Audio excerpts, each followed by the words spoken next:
Dear parents, I hope आप ठीक होंगे और अपने घरों में महफूज होंगे। तो आज क्लास में बच्चों ने किया है लास्ट अल्फाबेट जी, which is letter Z, sound Z। तो बच्चे आज बहुत एक्साइटेड होंगे और आपके पास जब घर आएंगे तो उनकी एक्साइटमेंट क्यों है वो आपको अंदाजा हो चुका होगा, हो जाना चाहिए, क्योंकि वो आपको बताएंगे कि उन्होंने आज लेटर्स ख़त्म कर लिए हैं। तो आपने क्या करना है, डायरीज निकलवानी है, नोट करना है उनको होमवर्क क्या मिला है, और फिर बच्चों के साथ बैठिए और अभी वही रूटीन लेके चलिए कि बच्चों के साथ बैठे, बुक के पेज के ऊपर जो QR कोड मौजूद है उसे स्कैन करें और उसमें मौजूद वीडियो उनके साथ देखें। और उसके साथ साथ आपको अंदाज़ा होगा कि बच्चे कितने एक्साइटेड हो के आपको बताएंगे, और आप इस बात का भी आपको अंदाज़ा होगा कि बच्चे कितने लंबे रास्ते से होते हुए आए हैं और अब कहाँ तक पहुँच गए हैं, कितनी लर्निंग हुई है उनकी।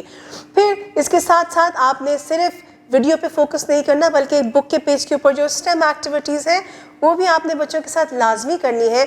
और इसका भी आपको अब तक अंदाज़ा हो चुका होगा कि स्टेम एक्टिविटीज़ ने बच्चों के अंदर कितनी तब्दीली लेकर आए हैं।